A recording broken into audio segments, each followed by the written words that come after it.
Hello everyone, Leaf Reed here, and today I'm looking at The Outsiders. It's funny, this is a very short book, but very impactful. Again, I'm kind of going through some of these older ones that I just have lying around. I'm like, oh yeah.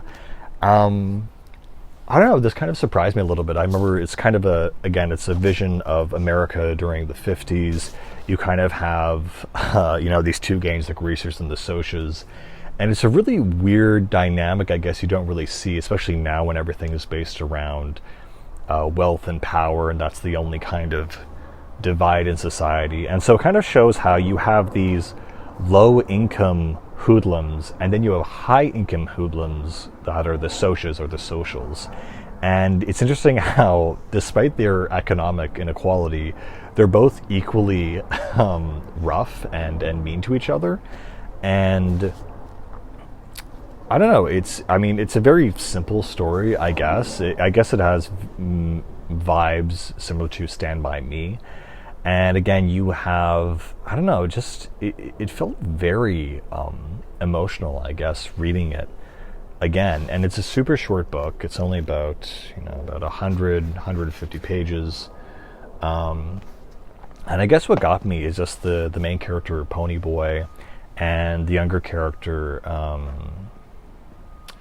Johnny, I think his name was. I just read it, but yeah, the youngest of the bunch, and so it kind of is able to go into describing how each member of the gang, what they're like, their personality, what they look like, and it kind of just shows, I don't know, their dynamics of family and whatnot. And so you have Ponyboy, who's I think the youngest of his two other brothers, which are Soda Pop, and there was two of them that was like Daryl and Dallas or something. The two guys who have almost the exact same name, and I got them really mixed up.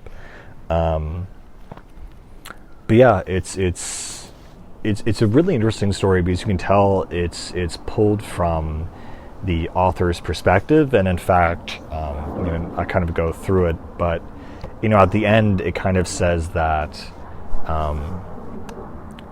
Ponyboy has to write this paper for school, and he's kind of disenvisioned about what to do. And then the first, words of his book that he finds when he asks his teacher, "Can I write it on anything?" And so he writes about his past experiences over the course of the book, over the past year. And so the opening words of that paper are the opening words of the actual book itself. And so you kind of see it's told from a certain perspective. And so I believe the author, S.E. Hinton, is actually a girl. So I'm not exactly sure if if the author is the main character, or they just changed the sex of the character, or if she was actually one of the female characters in the book. And so they have this whole thing where, Ponyboy is coming out of this theater. He's like harassed by these guys, and this car basically. He ends up meeting and being friends with these Soch girls, and that's like a whole kind of cultural divide. And they have some seemingly very poetic things where they say things like, I think the sunset on the east side is the same on the west side. And, we're under the same sun, and there's like no reason for us to fight and it's die and cause conflict amongst each other. And it's just a story of broken people trying to find meaning and reason in their lives, and just how that's on both sides. And it's really interesting how, because he goes to one of the socias who, what occurs is, I swear to God, I think it's like his name is Johnny Scaredy Cat or something, but this one of the youngest kids in their group, he basically was jumped once, and now he's super, super anxious, and so he carries a switchblade with him. And so what eventually happens is, he and Ponyboy are walking down at night one night. The Socias jump them again, and this time they're even more vigilant. And so one of them is drowning Ponyboy in the public fountain, and so Johnny snaps and he stabs this kid and kills him, who's much older than him. And like I think Ponyboy and the other kid are like maybe 13, 15, and these other kids are 18, 17. So there's a huge power imbalance. And so basically what happens is they end up murdering one of these kids who's harassing them. And so suddenly there's like, you know, this escalation of like, oh, there's been a murder. They're not just roughhousing. And it shows, you know, the style of their life where, you know, near the end of the book, they also have one of these things called a rumbles. And so they all kind of show up and they decide to fight each other. But they also have these rules in place that they can't use any weapons, like no guns, no knives, no pipes or anything. And so just a way to blow off steam. And so it's really interesting how Ponyboy, he gets to talk to one of the friends of this guy, Bob, who died. And he basically says, you know, he almost breaks down crying in his car and says, you know, a lot of folks think that you come into a bunch of money and you got to fit in with the rest of the crowd and you got to be a tough guy, you know, despite everything. And so he was kind of saying that he's socially trapped in this gang mentality, in this construct, this social construct of a rich gang, and he doesn't have an opinion to butt out or anything. So his opinion is like, yeah, you killed my buddy, but I don't want anything to do with this anymore. Like this is stupid. This is just a way for us to rebel because like our parents aren't around either. They don't love us or pay attention to us, and that's why we're doing this. And in Ponyboy's case, his parents aren't around because they literally died in a car crash or something like that. And so his older brother's taking care of him. And there's also this pull between Ponyboy, and it's funny, he does get a lot of crap for his name because that is his legal name, and his parents were like hippies or something, or like, you know, very, very artsy kind of people. And so it's interesting that of all of them, Ponyboy is the only one who's super kind of sensitive and also very smart, really intelligent. And so his brother is really hard on him, where he's like, oh, you have to do this, you have to do this, you have to go to school, you can't be hanging out around with the gang, you're the only one who's the future. While a lot of them, you know, have dropped out of high school, started, you know, minimum wage jobs, and they're just going to stay in the hood, basically. And, you know, and so he's like, why aren't you hard on my older brother, Soda Pop?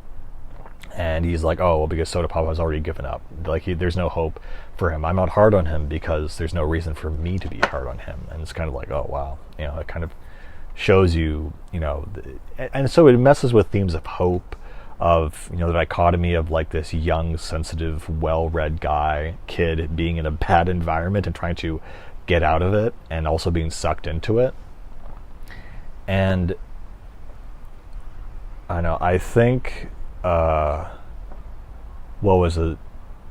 The most emotional or impactful part of the thing, and it is interesting that it's written by a female author, because I didn't get that vibe until, you know, near the end, because the way it describes the boys, it says, you know, they kind of look extremely handsome, they look like Greek gods, and basically, and all this stuff, and so it goes in a lot of details on, you know, kind of romanticizing this kind of style of life, but the guys themselves, and it's like, oh, okay, there's a tinge of the of female authorship in that, but I didn't really feel that until the end. I'm like, okay, that makes sense why it was written like that.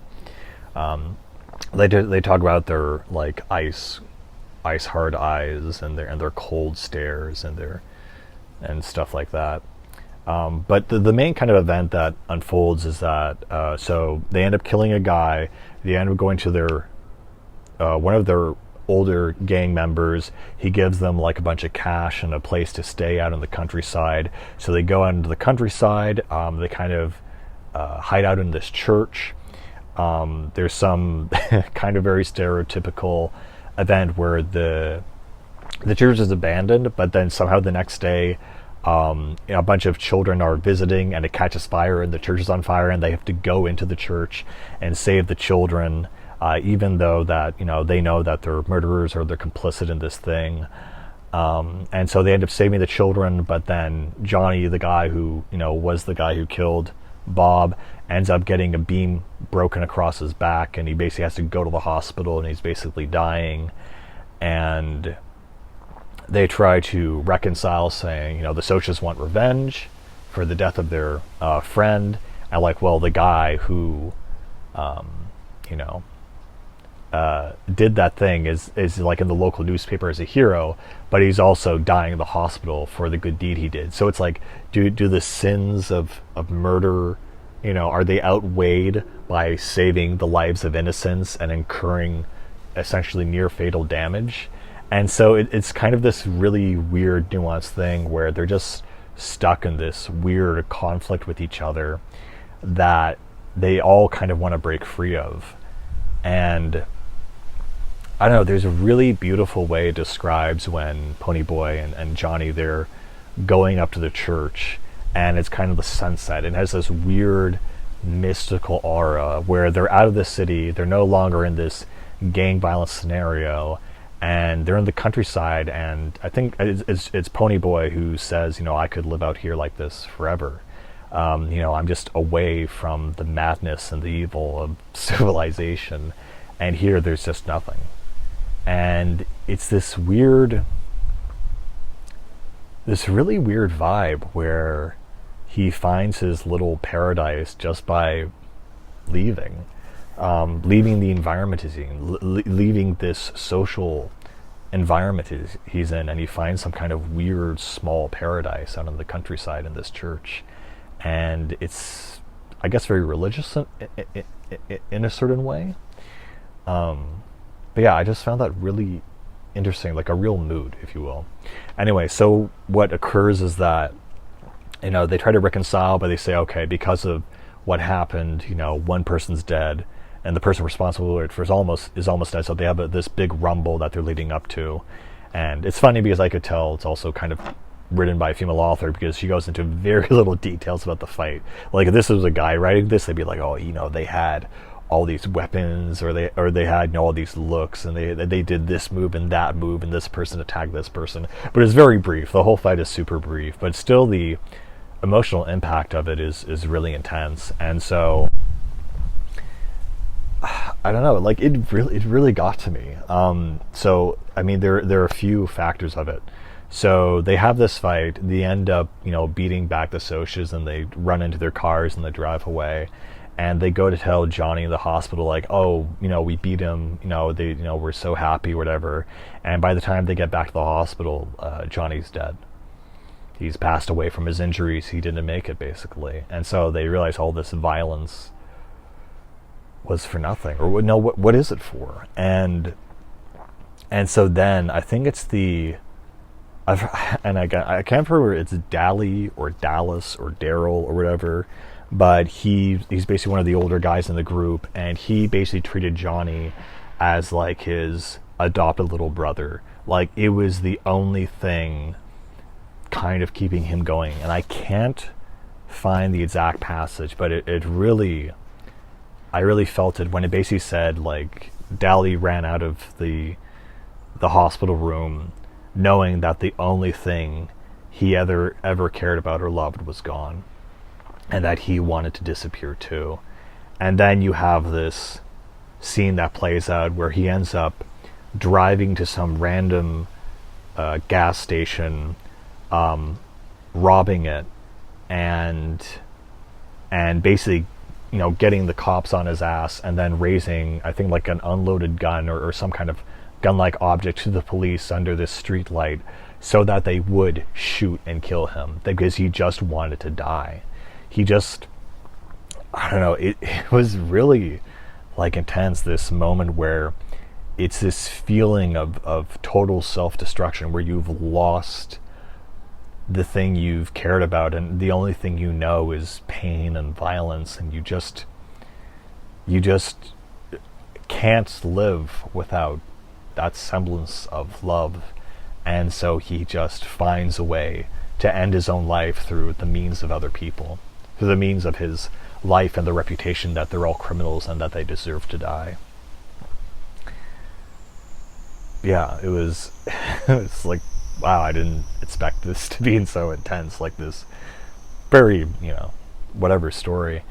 And then it also really broke my heart a little bit, where in the end it talks about Ponyboy, and even though they won this fight, again, like, he is one of the younger or youngest people in this gang. He's like 15 or, barely 14, and he ends up getting a bunch of kicks to the head. And so, and they're ecstatic about this, and then Johnny, passes away, and they're sad, and then the guy also dies by the police, and then they just feel like, again, like, what was that for? It's so pointless and empty.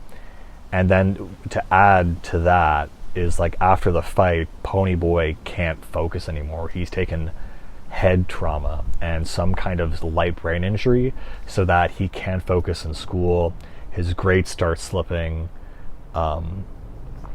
He can't do what he used to do, and the one thing that made him special, and the one thing that gave him the light within, is kind of slipping away from him. And it's really